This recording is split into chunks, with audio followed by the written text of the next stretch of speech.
जय हिंद दोस्तों, स्वागत है आपके हमारे यूट्यूब चैनल में।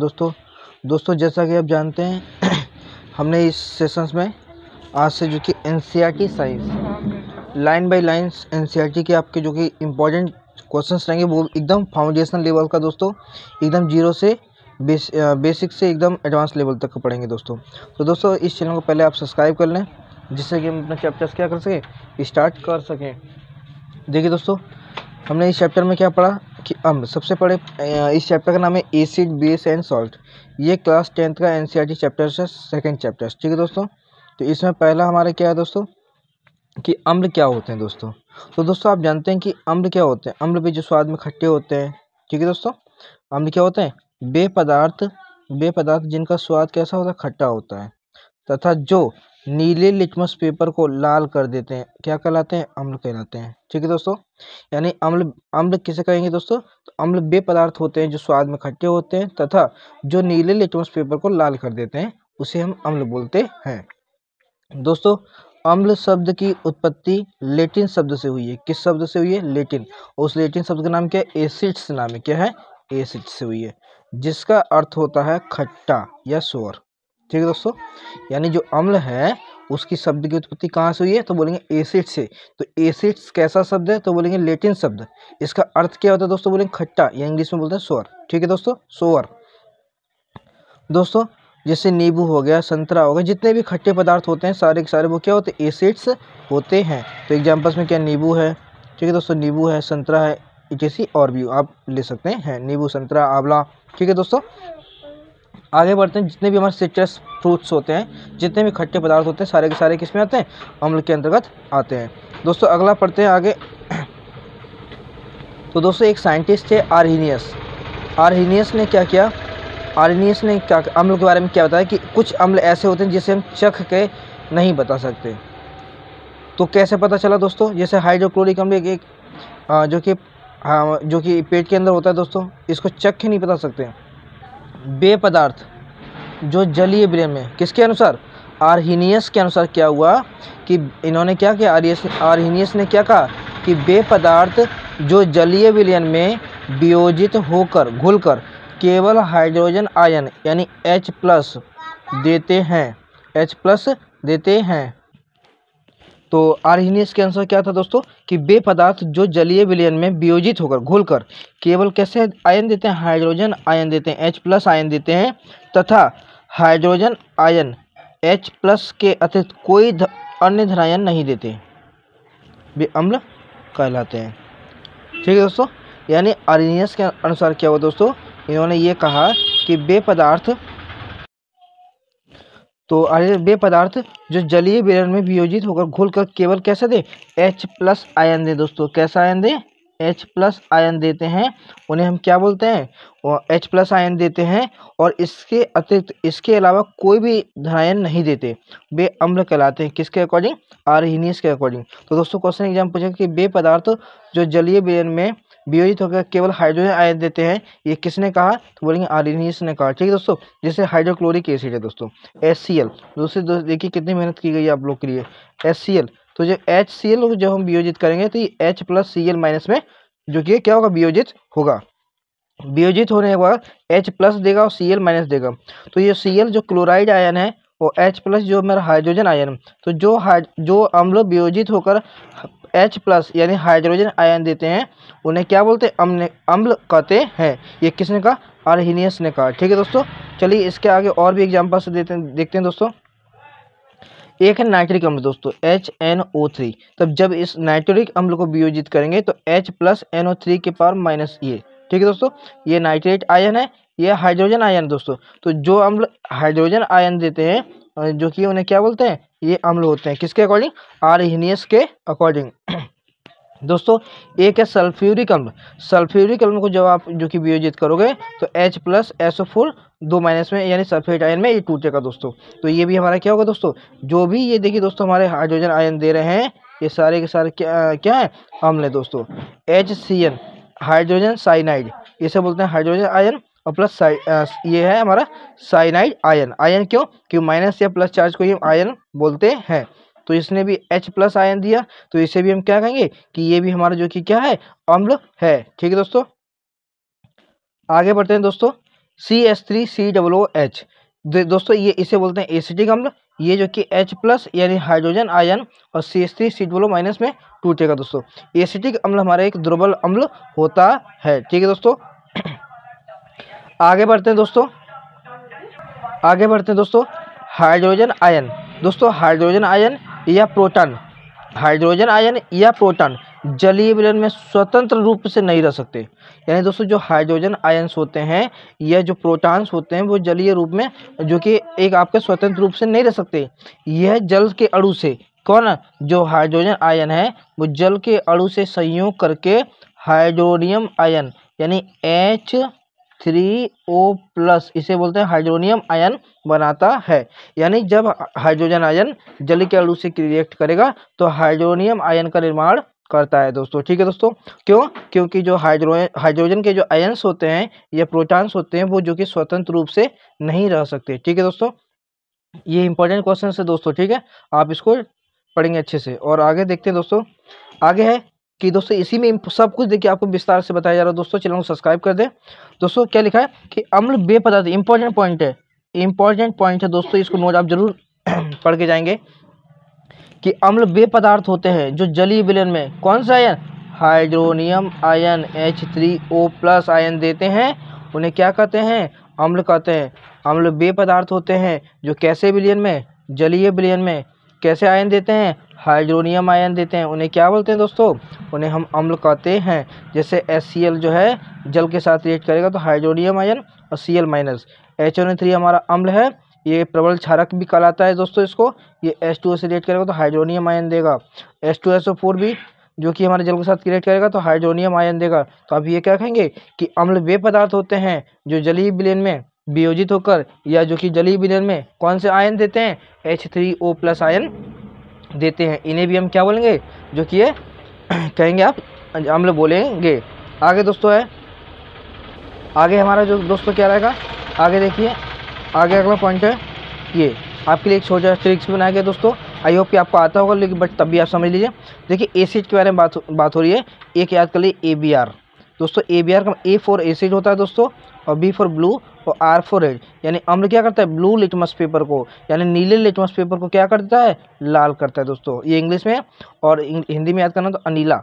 अ से अम्ल, नी से नी और ला से लाल। यानी अम्ल जो है नीले लिटमस पेपर को क्या करता है दोस्तों, लाल कर देता है। ठीक है दोस्तों, एक बार थोड़ा सा विस्तार से प्रूफ हम एक बार और अच्छे से देख लेते हैं और फिर इसके बाद सेशन को एंड करेंगे दोस्तों।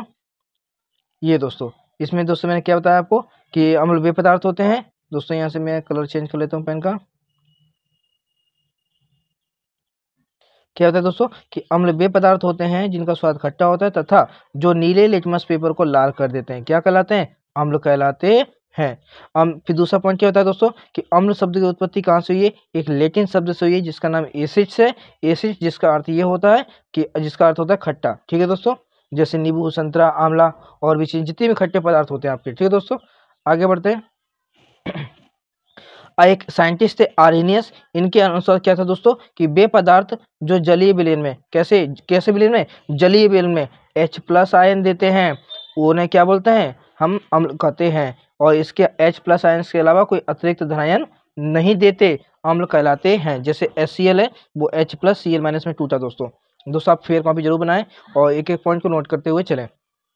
आगे दोस्तों है कि ये हमारे सारे एग्जाम्पल्स है, नाइट्रिक अम्ल H+ NO3-, H2SO4 hydrogen ion, ये जो हाइड्रोजन जितने भी हाइड्रोजन आयन देते हैं उन्हें भी हम अम्ल कहते हैं। ठीक है दोस्तों, अगला पॉइंट है, अगला पॉइंट हमारा है ये हमारा जो कि इस पॉइंट को नोट कर लेंगे, इसको आप नोट कर लीजिए कि CH3COOH हमारा दुर्बल अम्ल होता है। और क्या क्या है दोस्तों कि जो हाइड्रोजन आयन है वो जलीय विलयन में स्वतंत्र रूप से नहीं रह सकते, यह जल के अणु से संयोग करते हैं और हाइड्रोनियम आयन का निर्माण करते हैं, उन्हें भी हम क्या बोलते हैं, अम्ल कहते हैं। ठीक है दोस्तों, आगे अगला पॉइंट है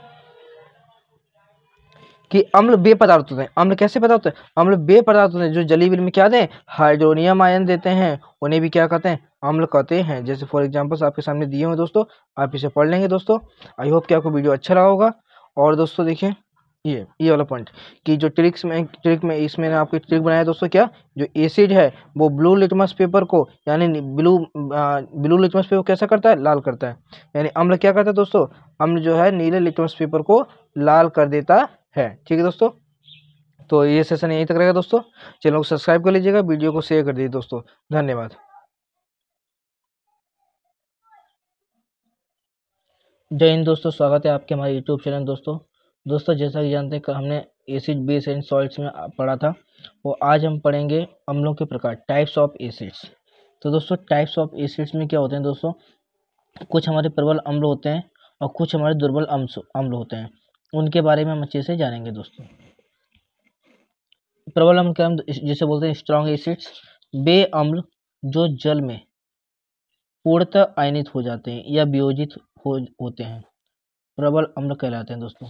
यानी ऐसे अम्ल जो जल में क्या होते हैं, कंप्लीट तरीके से आयनित हो जाएं या वियोजित हो जाएं, उन्हें प्रबल अम्ल कहते हैं दोस्तों। ठीक है दोस्तों, सामान्य तथा खनिज अम्ल, जितने भी खनिज अम्ल होते हैं या खनिजों से प्राप्त होने वाले अम्ल होते हैं, उनको हम क्या बोलते हैं, प्रबल अम्ल कहते हैं। जैसे H2SO4, HCl, HNO3, ये सब क्या है दोस्तों, प्रबल अम्ल है दोस्तों। ठीक है, ये आपकी रिएक्शन दी है दोस्तों, तो आप ये क्या करें, ये जो H+ आयन से वो पूर्णतः क्या हो जाएंगे, जो कि जल में वियोजित हो जाएंगे। ठीक है दोस्तों, आगे बढ़ते हैं दोस्तों। आगे हमारा ये दुर्बल अम्ल किसे कहते हैं दोस्तों, तो कहेंगे कि वे अम्ल जो जल में पूर्णतः वियोजित या आयनित नहीं होते, दुर्बल अम्ल कहलाते हैं दोस्तों। यानी वैसे अम्ल जो जल में पूर्णतः वियोजित नहीं होते या आयनित नहीं होते हैं, दुर्बल अम्ल कहलाते हैं। सामान्यतः जितने भी कार्बनिक अम्ल होते हैं दोस्तों, तो जो कार्बनिक अम्ल होते हैं, जिससे पादपों व जीव जंतुओं से प्राप्त होने वाले अम्ल, उनको दुर्बल अम्ल कहते हैं। यानी पेड़ पौधों से, जीव जंतुओं से जो प्राप्त होते हैं अम्ल, उन्हें हम दुर्बल अम्ल के नाम से जानते हैं। या फिर जो कार्बनिक अम्ल होते हैं, उन्हें हम दुर्बल अम्ल कहते हैं। जैसे हाइड्रोजन साइनाइड, CH3COOH, HCOOH, इसमें देखिए कार्बन है, तो कार्बन है तो इसे क्या बोलेंगे, ये कार्बनिक अम्ल है। कार्बनिक अम्ल कैसे होते हैं, दुर्बल अम्ल होते हैं। ठीक है दोस्तों, यानी हाइड्रोजन साइनाइड को जब हम जो कि क्या करेंगे, पूर्णतः पानी में वियोजित करेंगे या आयनित करेंगे, तो वो हमारा हाइड्रोजन आयन में टूटेगा, और हाइड्रोजन आयन टूटेगा तो क्या बोलेंगे, अम्ल बोलते हैं उसको। जो H+ आयन देते हैं उन्हें अम्ल कहते हैं। लेकिन जो कार्बनिक अम्ल होते हैं, ये कार्बनिक अम्ल है दोस्तों, ये भी कार्बनिक अम्ल है, ये भी कार्बनिक अम्ल है, तो इन्हें हम बोलेंगे ये दुर्बल अम्ल के नाम से जाना जाता है। ठीक है दोस्तों, आगे बढ़ते हैं दोस्तों। आगे हमारा है एक टॉपिक है, तो इसके बारे में जानिए कि अम्लों के जल में आयनन के कारण उत्पन्न हाइड्रोजन आयन इनके जलीय विलयन में उपस्थित रहते हैं। इसी कारण ये अम्लीयता प्रदर्शित करते हैं। तो दोस्तों ये कुछ इंपॉर्टेंट है दोस्तों, क्या कि जो अम्ल होते हैं उनके जल में आयनन के कारण, आयनन के क्या होता है, H+ आयंस होते हैं दोस्तों, इसके जलीय विलयन में क्या रहता है, उपस्थित रहता है पहले से ही। इसी कारण ये अम्ल कैसे होते हैं, इनकी अम्लीयता प्रदर्शित की जाती है। जैसे हाइड्रोक्लोरिक अम्ल, इसमें अम्लीयता ज़्यादा होगा। HNO3 ये इससे थोड़ा कम H+ देगा। H2SO4 उससे थोड़ा कम देगा। CH3 से ये थोड़ा कम देगा। कार्बनिक अम्ल है दोस्तों H2CO3, और हाइड्रोजन साइनाइड ये कम देगा। तो क्या ये घटते सबसे ज़्यादा इसमें होगा अम्लीयता, फिर इसमें 4 ऑप्शन दे दें, इन चारों में से पहले बोलेंगे सबसे अधिक पूछेगा तो आप ये आंसर ये देंगे, और सबसे कम पूछे तो ये। क्यों, कार्बनिक अम्ल क्या होते हैं, जो कि दुर्बल अम्ल के नाम से जानते हैं। तो सबसे प्रबल अम्ल कौन सा हुआ दोस्तों, ये, उससे थोड़ा कम ये वाला, फिर ये। ठीक है दोस्तों, तो ये आपकी जो कि क्या एक क्रम है दोस्तों आपको, ठीक है, आरोही क्रम में लिखे हुए हैं। ठीक है दोस्तों, सॉरी अवरोही क्रम में लिखे हुए हैं, बड़े से छोटा। ठीक है, छोटे से बड़ा होता है तो फिर किस में लिखते हैं, आरोही क्रम में। दोस्तों आगे बढ़ते हैं। आगे क्या है, आगे दोस्तों ये कि दोस्तों हम लोग देखिए कितना विस्तार से पढ़ रहे हैं, और आप चैनल को सब्सक्राइब कर लें दोस्तों, अपने दोस्तों तक इस चैनल को, वीडियो को शेयर कर दें, जिससे कि इनको भी इसका फायदा। दोस्तों आपके लिए बहुत मेहनत की जा रही है, एकदम हैंड राइटिंग नोट से लिखा जा रहा है दोस्तों। PDF जब बन जाएगा तो मैं आपको इन्फॉर्म कर दूंगा, तो आप कम से कम प्राइस में जो कि आप PDF ले सकते हैं, ज़्यादा कम से कम, और PDF निकलवा के आप अपनी तैयारी को बेहतर कर सकते हैं दोस्तों आपके लिए बहुत मेहनत की जा रही है। ये सब नोट्स आपसे कई किताबों से मिलाकर आपके पास लिखा जाता है कि कोई छूटे ना और सब कुछ कवर हो जाए दोस्तों अब हम पढ़ेंगे जो आप इससे पर नाम सुनते आए हैं कि हाइड्रोनियम आयन क्या होता है।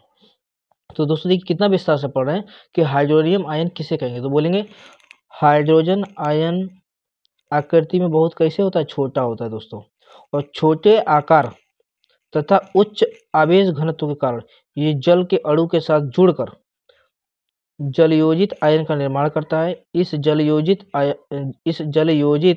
आयन को क्या बोलते हैं, हाइड्रोनियम आयन कहते हैं। जैसे जल के साथ में दोस्तों, इस जल के साथ में जब H+ आयन मिलेगा तो क्यों ये जुड़ जाता है दोस्तों, क्यों जलयोजित हो जाता है, क्योंकि H+ आयन जो है बहुत छोटे आकृति में बहुत छोटे होते हैं और छोटे आकार के होने के कारण इनका जो उच्च आवेश घनत्व होता है, ये दो कारण के साथ ये जल के साथ जुड़ करके हाइड्रोनियम आयन का क्या करते हैं दोस्तों, निर्माण करते हैं। ठीक है दोस्तों। तो दोस्तों आप सबसे पहले दोस्तों ये बात समझे कि नहीं कि जो हमारा H+ आयन्स होते हैं वो जल के साथ हाइड्रोनियम आयन का निर्माण कैसे होगा, ये आप समझे या किसे कहते हैं।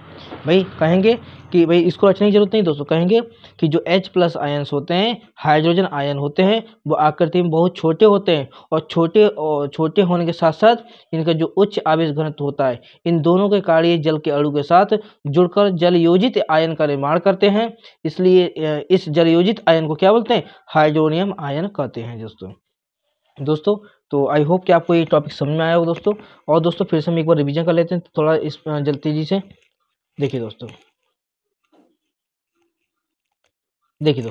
ये टॉपिक क्या है, फिर से प्रबल कैसे कहें, वे अम्ल जो जल में पूर्णतः आयनित या वियोजित हो जाते हैं प्रबल अम्ल कहलाते हैं।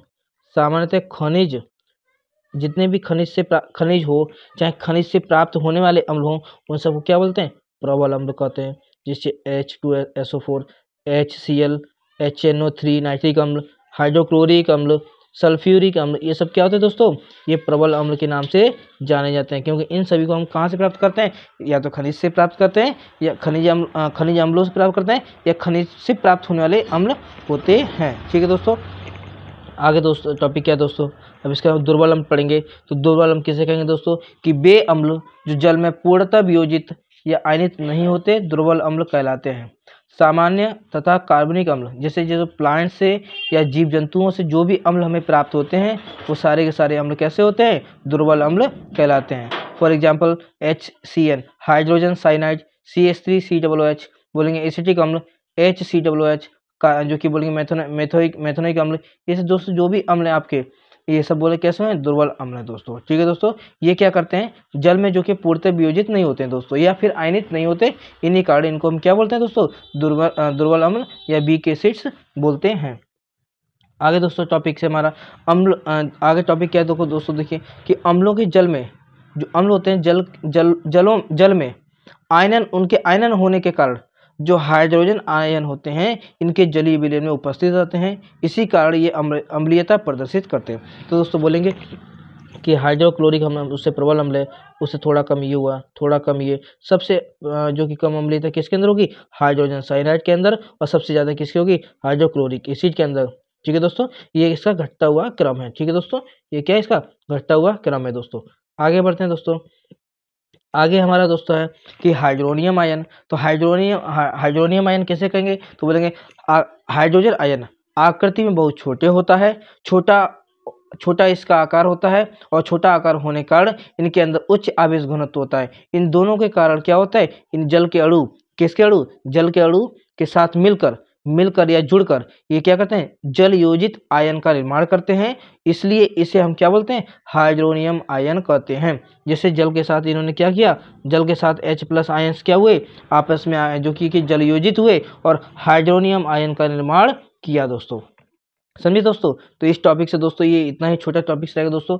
हम लोग, आप जो कि अगर ये क्लास लंबी चाहते हैं दोस्तों, तो चैनल को सब्सक्राइब कर लें दोस्तों। जितना आपका जो हमारे प्रति जो कि लगाव रहेगा या फिर जो प्यार रहेगा दोस्तों आपके प्रति, आप अपने चैनल को इसको आगे बढ़ाइए दोस्तों। और जो भी संभव होंगे आप बोलेंगे, उसी तरह से आपको कमेंट करके जरूर बताया कीजिए कि क्या कमी रह गई दोस्तों, या क्या और इसमें करना चाहिए। अगर आपको अच्छा लगता है दोस्तों तो आप कमेंट करके जरूर बताया करें, अपने दोस्तों तक शेयर कर दें। इस वीडियो को सबको लाइव मिलना चाहिए दोस्तों। और सबसे पहले दोस्तों देखिए, मैं बार बार आपसे चैनल सब्सक्राइब इसलिए बोलता हूं दोस्तों कि अभी हमारा ये छोटा सा परिवार है दोस्तों, आप इसको बढ़ाएंगे दोस्तों तो आने वाले समय में हम आपको और बेहतर कंटेंट के साथ और अच्छी चीज़ों को करेंगे। और दोस्तों इसमें जो कि हमें कई लोगों की हेल्प की ज़रूरत पड़ती है दोस्तों, आप सभी भाइयों की। और आने वाले समय में दोस्तों हम आपको जो इस प्रकार से पढ़ा रहे हैं एकदम अच्छे से पढ़ाएंगे दोस्तों, और जो भी टीचर्स होंगे हम उनको लगाएंगे यहाँ पे। लेकिन अभी हमारा एक छोटा सा परिवार है दोस्तों, इसलिए चैनल को आप सब्सक्राइब कर लें दोस्तों। इस चैनल को थोड़ा आगे बढ़ने दीजिए दोस्तों, आपको और विस्तार से बहुत चीज़ें मिलेंगी इस चैनल से दोस्तों। तो सबसे पहले अगर आपको कोई दिक्कत है तो आप ज़रूर कमेंट करके बताएं, और अगर आपको अच्छा लगता है तो वो भी कमेंट करें दोस्तों। आपकी जो भी हो, अच्छा बुरा जो भी आपको लगता है वो कमेंट करके बताएं, और अगर आपकी कोई राय हो तो वो भी कमेंट करके बताएं दोस्तों। ठीक है दोस्तों। तो दोस्तों सबसे पहले आप अपनी एक फेयर कॉपी बना लें, उनमें सभी को टॉपिक बाई टॉपिक नोट्स करें, या फिर आप इसे पढ़ते रहें दोस्तों। जैसे इस चैप्टर का नोट्स कंप्लीट होगा मैं आपको इन्फॉर्म कर दूंगा। आप सबसे कम प्राइस में 10 से 20 रुपये में ही आप इसकी पीडीएफ को परचेज करके पीडीएफ नोट्स निकला के पढ़ सकते हैं। ठीक है दोस्तों, धन्यवाद। जय हिंद दोस्तों, स्वागत है आपका हमारे यूट्यूब चैनल में दोस्तों जैसा कि जानते हैं आप, हम एसिड बेस एंड सॉल्ट पढ़ रहे हैं, उसमें दोस्तों आगे की तरफ बढ़ेंगे और आगे के टॉपिक्स को जानेंगे। दोस्तों आज हम पढ़ेंगे अम्लों के भौतिक गुण, फिजिकल प्रॉपर्टीज ऑफ एसिड्स। दोस्तों पहली प्रॉपर्टी है, अम्ल स्वाद में कैसे होते हैं? खट्टे होते हैं तथा जल में विलय होते हैं दोस्तों। अम्ल स्वाद में कैसे होते हैं? खट्टे होते हैं। अम्ल स्वाद में खट्टे तथा जल में विलय होते हैं। ठीक है दोस्तों। दूसरा पॉइंट, अम्ल नीले लिटमस पेपर को कैसे करते हैं? लाल कर देते हैं, ये आप जानते हैं। अम्लों की जो प्रकृति होती है वो कोरोसिव होती है दोस्तों, यानी संक्षारक, यानी अम्ल जो है संक्षारक प्रकृति के होते हैं। इनकी क्रिया अगर किसी कपड़े से, लकड़ी, कागज, त्वचा आदि सब क्या होता है? नष्ट हो जाता है दोस्तों। ठीक है दोस्तों, तो इनकी ये फिजिकल प्रॉपर्टीज थी एसिड्स की। आगे बढ़ते हैं दोस्तों आगे बढ़ने से पहले चैनल को सब्सक्राइब कर लीजिए दोस्तों, तो वीडियो को शेयर कर दीजिए दोस्तों जैसा जानते हैं कि आपको एनसीईआरटी की लाइन बाय लाइन्स आपको पढ़ाई जा रही है दोस्तों।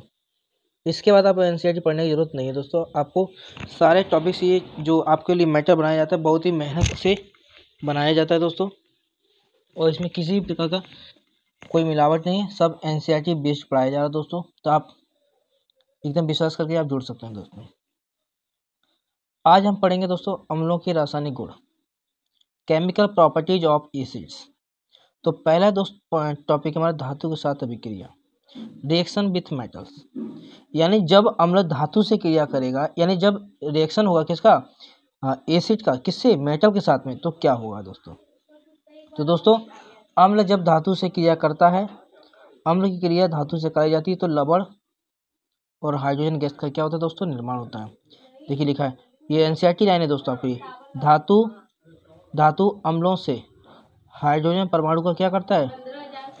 धातु जो है अम्लों से हाइड्रोजन परमाणुओं का हाइड्रोजन गैस के रूप में क्या करता है? विस्थापित कर देती है। जो धातु है वो अम्लों से हाइड्रोजन परमाणु को क्या करती है? हाइड्रोजन परमाणुओं से जो है हाइड्रोजन गैस को क्या करती है? विस्थापित कर देती है, और एक कंपाउंड बनाती है, एक यौगिक बनाती है, जिसे हम क्या कहते हैं? लवण कहते हैं। यानी जो कि इसे हम ये बोल सकते हैं कि जब अम्ल जो है धातु से क्रिया करके, यानी जब धातु अम्ल से क्रिया करती है तो लवण और हाइड्रोजन गैस बनता है दोस्तों। जैसे जिंक है और HCl है, हाइड्रोक्लोरिक अम्ल है दोस्तों। तो जिंक जब है, इसमें क्या है? जिंक मोर रिएक्टिविटी है, किसके रिस्पेक्ट में? हाइड्रोजन के रिस्पेक्ट में। तो हाइड्रोजन को विस्थापित करके जिंक क्लोराइड बनेगा, बचेगा क्या? Hydrogen gas. तो ये बोलेंगे हाइड्रोजन गैस। यानी मेटल जब अम्ल से क्रिया करेगा तो लवण और हाइड्रोजन गैस बनाएगा। यही जो कि रिएक्शन है आपका धातु के साथ अभिक्रिया। यानी कोई पूछेगा कि अम्ल जब धातु के साथ अभिक्रिया करता है तो किसका निर्माण होता है? तो बोलेंगे लवण और हाइड्रोजन गैस का।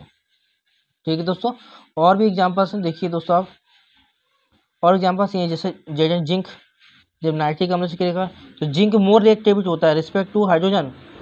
अब हाइड्रोजन को ये विस्थापित कर देगा हाइड्रोजन गैस में, और जिंक HNO3 के साथ जाकर जिंक नाइट्रेट बनाएगा दोस्तों, ZnNO3 का ट्वाइस।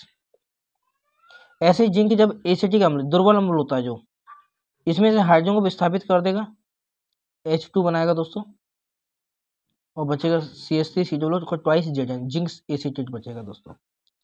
Zn जो है सल्फ्यूरिक अम्ल के साथ करेगा तो हाइड्रोजन को विस्थापित करेगा, हाइड्रोजन से विस्थापित हो जाएगा, हाइड्रोजन बाहर निकलेगा तो H2 गैस बचेगा क्या? Zn जब H2 के पास पहुंचेगा तो जिंक सल्फेट बचेगा, जिसे बोलते हैं जिंक सल्फेट दोस्तों। जैसे दोस्तों आयरन भी हमारा मेटल है, मोर रिएक्टिव है, किससे? हाइड्रोजन से। तो जब हाइड्रोजन से ये विस्थापित होगा तो हाइड्रोजन यहाँ से हटेगा, ये बनेगा फेरस क्लोराइड FeCl2 और हाइड्रोजन गैस का क्या होगा, निर्माण होगा। फेरस क्लोराइड एक लवण है, एक कंपाउंड है। तो ये बोलेंगे दोस्तों कि जब धातु जो है अम्ल से क्रिया करता है तो लवण और हाइड्रोजन गैस का क्या करता है दोस्तों, निर्माण करता है। दोस्तों एक NCERT फिगर है, उसको भी देख लीजिए आप। ये फिगर देखिए ध्यान से दोस्तों, ये पूरा आपने देखा होगा दोस्तों अपने NCERT में कि जब जिंक के ग्रेन्यूल्स दानेदार जिंक, ये जैसे जो है, जब इसकी क्रिया डाइल्यूट सल्फ्यूरिक एसिड तनु सल्फ्यूरिक अम्ल से कराते हैं तो क्या होता है दोस्तों, तो हाइड्रोजन गैस क्या होती है, निकलती है दोस्तों बुलबुले के रूप में। ये जो बुलबुला वाला देख रहे हैं आप दोस्तों, ये क्या है, हाइड्रोजन गैस है दोस्तों। हाइड्रोजन गैस निकल रही है और हाइड्रोजन गैस को जब किसी कैंडल से बर्निंग करेंगे तो पॉपअप का साउंड देगी, यानी फटफट की आवाज़ देगी, जैसे burning of hydrogen gas with popup sound. जैसे यहाँ से ये बुलबुले निकलेंगे और जैसे हम इसे कैंडल से जलाएंगे तो ये पॉपअप साउंड का क्या करेगा दोस्तों, निर्माण करता है। तो एग्जाम में क्वेश्चन पूछता है दोस्तों यहाँ से भी कि हाइड्रोजन गैस की जो आवाज़ देती है कैसी होती है, पॉपअप होती है या फटफट की आवाज़ होती है। आगे देखिए दोस्तों, आगे क्या है, जैसे ये देखिए पॉइंट, हाइड्रोजन गैस के परीक्षण से मुक्त हुई हाइड्रोजन गैस जलाने पर कैसा साउंड आता है, पॉपअप या फटफट की ध्वनि के साथ जलने लगती है। ठीक है दोस्तों, आई होप कि आपको हमारा वीडियो अच्छा लगा होगा दोस्तों। आगे बढ़ते हैं दोस्तों, फिर से एकदम बेसिक से पूरा जान लेते हैं। ये दोस्तों है हमारा, फिर से देखते हैं दोस्तों। हम लोग भौतिक गुण क्या होते हैं दोस्तों, तो अम्ल स्वाद में खट्टे होते हैं तथा जल में विलय होते हैं। दूसरा पॉइंट क्या था दोस्तों, अम्ल नीले लिटमस पेपर को क्या कर देते हैं, लाल कर देते हैं दोस्तों। तीसरा पॉइंट क्या था कि अम्लों की जो प्रकृति है वो संचारक होती है, यानी कोरोसिव होती है। इनकी क्रिया अगर कपड़े से करा दी जाए, लकड़ी से हो जाए, कागज से हो जाए, त्वचा से हो जाए या और भी चीज़ों से हो जाए तो वो सब नष्ट हो जाता है दोस्तों। ठीक है दोस्तों, आगे बढ़ते हैं। अम्लों के रासायनिक गुण में क्या था दोस्तों, बताया मैंने आपको कि जब धातु के साथ अभिक्रिया करेंगे, कौन, अम्ल, तो धातु अम्लों से, यानी जो धातु है वो क्या करती है, अम्लों से हाइड्रोजन परमाणुओं का क्या करते हैं, हाइड्रोजन गैस के रूप में विस्थापित कर देती है। हाइड्रोजन गैस के रूप में क्या करती है, विस्थापित कर देती है और एक यौगिक का निर्माण करती है, एक यौगिक बनाती है जिसे लवण कहते हैं। यानी धातु जब अम्ल से रिएक्ट करेगा तो लवण और हाइड्रोजन गैस का क्या होगा दोस्तों, निर्माण होगा। जैसे जिंक एक धातु है और जब हाइड्रोक्लोरिक अम्ल से किया तो अभिक्रियाशीलता श्रेणी में देखें तो जिंक की ज़्यादा होती है, किससे, हाइड्रोजन से। तो हाइड्रोजन को ये गैस के रूप में विस्थापित कर दिया और खुद जाके क्या है, किसका निर्माण किया, एक यौगिक का निर्माण किया। उस यौगिक को क्या कहते हैं दोस्तों, लवण कहते हैं दोस्तों। ठीक है दोस्तों, समझ में आया होगा आपको शायद। आगे उसी प्रकार दोस्तों जिंक है, जब यहाँ पे एन क्रिया किया तो हाइड्रोजन को गैस के रूप में क्या कर दिया, विस्थापित कर दिया और खुद जुड़कर जिंक नाइट्रेट का फॉर्मूला बन गया, यानी इसे लवण बोलते हैं, सॉल्ट है ये। उसी प्रकार जिंक देखिए दोस्तों, यहाँ पे इस 2 को यहाँ ले लीजिए, ये 2 हाइड्रोजन को विस्थापित गैस बना दिया, बचा ये आपका जिंक एसीटेट। उसी प्रकार जिंक जो है सल्फ्यूरिक एसिड क्रिया तो मोर रिएक्टिव होता है, जो कि हाइड्रोजन से, कौन, जिंक। तो हाइड्रोजन को हाइड्रोजन गैस के रूप में विस्थापित कर दिया और खुद जाकर जिंक सल्फेट का निर्माण कर डाला, जो कि लवण है, सॉल्ट है। उसी प्रकार हमारा आयरन भी क्या होता है दोस्तों, आयरन भी हमारा एक धातु होता है दोस्तों, और ये क्या किया, HCl अम्ल से, यानी हाइड्रोक्लोरिक अम्ल से विस्थापित किया दोस्तों। हाइड्रोक्लोरिक अम्ल से क्रिया करके हाइड्रोजन गैस को विस्थापित कर दिया और एक लवण का निर्माण किया, जिसे बोलते हैं फेरस क्लोराइड दोस्तों। यहाँ जो 2HCl लिखा है तो हाइड्रोक्लोरिक अम्ल का फॉर्मूला 2HCl नहीं होता, सिर्फ HCl। ये तो इक्वेशन बैलेंस करके दिखाया गया आपको। इसके बाद जब हम एक पहला चैप्टर पढ़ेंगे दोस्तों, ये थोड़ा इंपॉर्टेंट चैप्टर था, मैंने इसलिए पहले आपको पढ़ा दिया। इसे जब पहले चैप्टर पढ़ेंगे तब बताएंगे कि इक्वेशन कैसे बैलेंस करते हैं दोस्तों। ठीक है दोस्तों, आगे बढ़ते हैं दोस्तों। आगे हमारा क्या था दोस्तों, एक फिगर दिखाया था जो NCERT में दोस्तों एकदम आपको बेसिक से NCERT लेवल बताया जा रहा है दोस्तों आपको, कि जब टेस्ट ट्यूब में, जैसे ये हमारा टेस्ट ट्यूब है, जब इसमें डाइल्यूट सल्फ्यूरिक एसिड तनु सल्फ्यूरिक अम्ल मिलाया गया जिंक के दानेदार जिंक के साथ में, तो क्या हुआ, हाइड्रोजन गैस बुलबुले के रूप में बाहर निकली और जिसे जब हाइड्रोजन गैस को हमने जलाया तो उसने कैसा साउंड दिया, पॉपअप का साउंड दिया है दोस्तों। रेलवे में कई बार यहाँ से क्वेश्चन पूछा जा चुका है कि जब जो कि है तनु सल्फ्यूरिक अम्ल के साथ दानेदार जिंक की अभिक्रिया कराते हैं तो एक गैस निकलती है जिसे बोलते हैं हाइड्रोजन गैस। उसकी आवाज़ कैसी होती है? बोलेंगे फटफट की, या पॉपअप साउंड होता है दोस्तों। ठीक है दोस्तों, तो स्पीकर को आप ध्यान से देख लेंगे दोस्तों। आगे बढ़ते हैं दोस्तों। आगे हमारा क्या था, ये देखिए दोस्तों कि हाइड्रोजन गैस के परीक्षण मुक्त हुई हाइड्रोजन जलाने पर पॉपअप या फटफट की ध्वनि के साथ जलने लगती है दोस्तों। ठीक है दोस्तों, तो आई होप कि आपको हमारा वीडियो अच्छा लगा हो दोस्तों। दोस्तों तक शेयर कर दें और दोस्तों चैनल को सब्सक्राइब जरूर कर लें आप। और अगर कोई डाउट है तो आप जो किए कमेंट करके बताएं। अगले वीडियो के माध्यम से हम आपके सारे डाउट को क्या कर देंगे दोस्तों, क्लियर कर देंगे दोस्तों। दोस्तों इसका नोट्स प्रिपेयर हो रहा है दोस्तों, बन रहा है दोस्तों एकदम जैसे आप देख रहे हैं। इसकी PDF आप चाहे नोट्स लिख भी सकते हैं दोस्तों, और लिखना नहीं चाहते तो इसकी हम आपके लिए नोट्स बना रहे हैं दोस्तों। सेम इसी तरह नोट्स लिखा हुआ है दोस्तों, इसके मैं कोई आपको PDF द्वारा नहीं भेजूंगा। तो अगर आप जो देख रहे हैं वही चीज़ उसमें है, मैं यहाँ समझा रहा हूँ दोस्तों। तो आप उस अगर नोट्स नहीं बना रहे तो कम से कम प्राइस में मैं आपके लिए नोट्स बना रहा हूँ और आपको बता दूंगा जब बन जाएगा दोस्तों। तो आप उसको परचेज करके आप अपनी तैयारी को बेहतर कर सकते हैं दोस्तों। उसमें फिगर है दोस्तों, ये काफ़ी मेहनत से नोट्स बनाया जा रहा है दोस्तों आपके लिए, जिसमें फिगर बेस्ड है एकदम सब कुछ है दोस्तों। तो थोड़ा सा प्राइस रखना पड़ता है उसका दोस्तों, क्योंकि उसमें जो कि PDF बनता है दोस्तों, फिर प्रिंट आउट निकलेगा। हाँ दोस्तों, प्रिंट आउट निकलेगा, उसके बाद आपके पास इसमें कलर फिगर्स होंगे आपको। तो सारी चीज़ें आपके लिए बेहतर की जा रही हैं दोस्तों। तो आप सपोर्ट करें अपने दोस्तों को और आप चैनल को सब्सक्राइब कर लें और दोस्तों तो भेज दें दोस्तों। ठीक है, धन्यवाद दोस्तों। जय हिंद दोस्तों, स्वागत है आपके हमारे यूट्यूब चैनल में दोस्तों। दोस्तों जैसा कि जानते हैं आप, हम एसिड बेस एंड सॉल्ट्स पढ़ रहे हैं दोस्तों, जिसमें कि कल हमने पढ़ा कि धातु की क्रिया अम्ल से कराएं तो क्या होगा दोस्तों। आज हम पढ़ेंगे धातु कार्बोनेट तथा हाइड्रोजन कार्बोनेट के साथ अभिक्रिया, यानी जब अम्ल जो है धातु कार्बोनेट या धातु हाइड्रोजन कार्बोनेट के साथ क्रिया करेगा तो क्या होगा। तो देखिए दोस्तों कि जब अम्ल जो है धातु कार्बोनेट तथा धातु के जो हाइड्रोजन कार्बोनेट होते हैं उनके साथ क्रिया करता है तो किसका निर्माण होता है, तो कार्बन डाइऑक्साइड उत्पन्न होती है दोस्तों। ये दिखा है कि जब धातु कार्बोनेट अम्ल से अभिक्रिया करेगा तो लवण, कार्बन डाइऑक्साइड गैस और जल का निर्माण करेगा दोस्तों। उसी प्रकार जब धातु हाइड्रोजन कार्बोनेट अम्ल से अभिक्रिया करेगा, लवण, कार्बन डाइऑक्साइड गैस और जल क्या होगा दोस्तों, प्राप्त होगा दोस्तों। दोस्तों जैसे Na2CO3 सोडियम कार्बोनेट यानी धातु कार्बोनेट, जो अम्ल यानी HCl से क्रिया किया तो NaCl H2O और CO2 बनाया।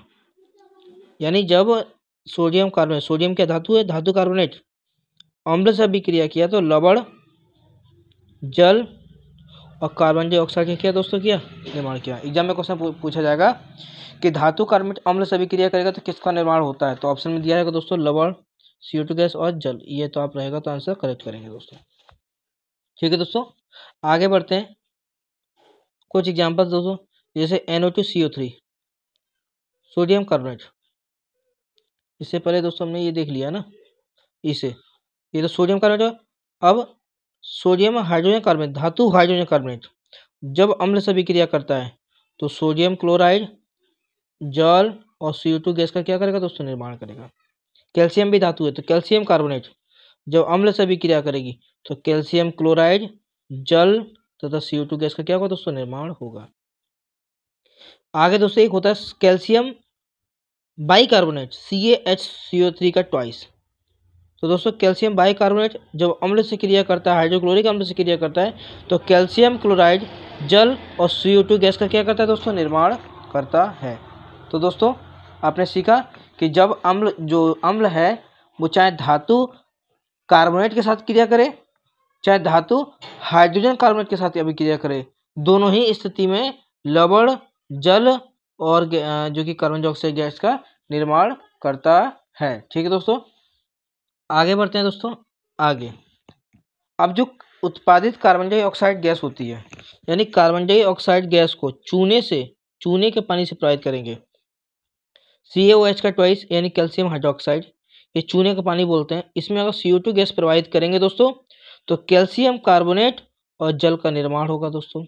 तो जो कैल्शियम कार्बोनेट होगा वो व्हाइट PPT होगा, यानी श्वेत अवक्षेप प्राप्त होगा दोस्तों। अब अत्यधिक मात्रा में जब कैल्शियम कार्बोनेट की अभिक्रिया कैल्शियम कार्बोनेट की अभिक्रिया जब जल और कार्बन डाइऑक्साइड के साथ कराएंगे तो कैल्शियम बाइकार्बोनेट का जो कि क्या होगा दोस्तों प्राप्त होगा, जिसे कि हम CaHCO3 का ट्वाइस के नाम से जानते हैं दोस्तों। आगे बढ़ते हैं दोस्तों। जैसे लाइमस्टोन हो गया, चूना पत्थर को लाइमस्टोन बोलते हैं, खड़िया मतलब चौक होता है, संगमरमर मतलब मार्बल होता है। ये सब कैल्शियम कार्बोनेट के विविध रूप होते हैं दोस्तों, ठीक है। अलग अलग क्या होते हैं दोस्तों, रूप होते हैं। एक बार रिवीजन कर लेते हैं दोस्तों।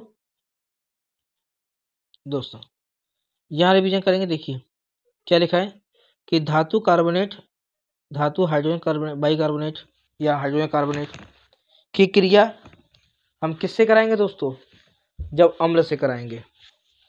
किससे कराएंगे, जब अम्ल से कराएंगे।